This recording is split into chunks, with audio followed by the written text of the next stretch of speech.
Baldur's Gate 3 feels like it's trying to make up for lost time.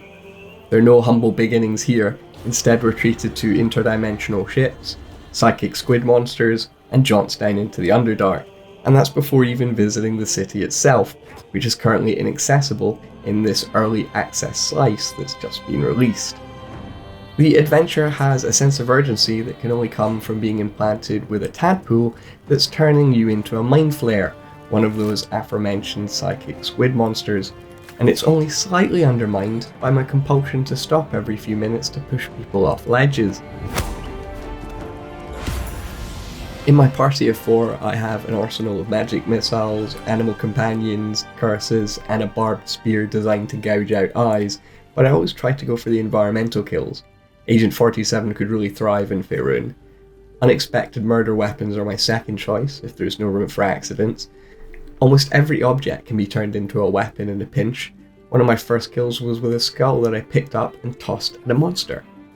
This is a side of D&D that was previously missing from Baldur's Gate, the creative, messy sandbox. Every confrontation is an opportunity to push your luck and stretch the game's systems like you're negotiating with a DM.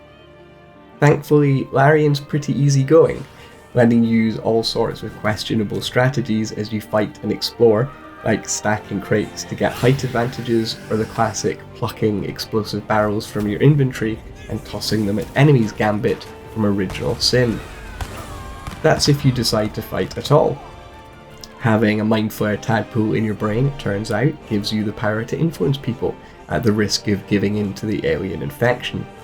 And depending on how you've developed your character, you might be proficient in the arts of persuasion and intimidation, letting you talk yourself out of trouble. My most memorable scrap happened inside a goblin camp, the first act's most densely packed area. I'd talked my way through most of it so I could assassinate the leaders, but the final boss was surrounded by lots of mates. To prepare, I sent my rogue up to the rafters, several levels above everyone, so when the battle started, they were able to rain terror down from above, murdering goblins with sneak attacks. I also managed to push some guards into the spider pit below, where they became a delicious snack for my temporary 8-legged allies.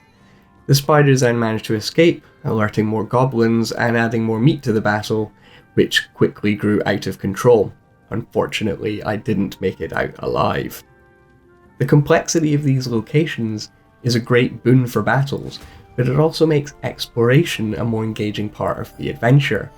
There are countless ways to get around, going under or over obstacles, or using your skills to uncover hidden routes. The Underdark in particular is bewilderingly elaborate, requiring a lot of stumbling around and leaps of faith as you bound between mushrooms that are stuck to the side of cliffs. It's a bit laborious, spelunking through this fungal labyrinth, but the journey feels like a proper expedition into the unknown. Travelling through any inhospitable wilderness is better with friends, and failing that, a party of bickering, flirting acquaintances will do. You'll quickly gather up all 5 of the available companions, each of whom also has a Mind Flayer tadpole in their head.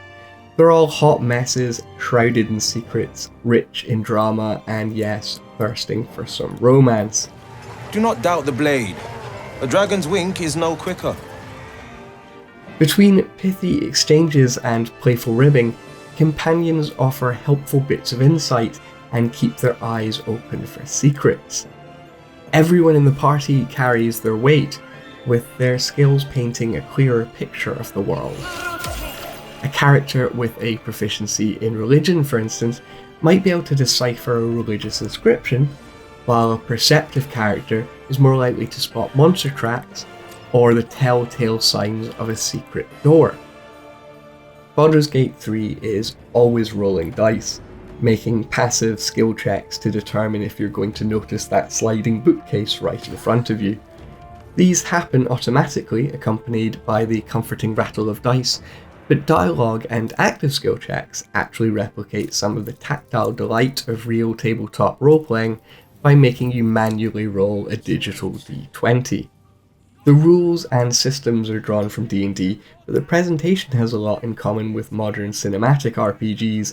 Baldur's Gate 3 still feels most comfortable when played as an isometric RPG, but it benefits greatly from close-up cinematic dialogue and lively cutscenes. The mocap animations and detailed character models make the game's denizens more expressive and charismatic, and I'll never tire of watching my character put their fingers to their temple, just like Professor X, when they're rooting around in someone's mind.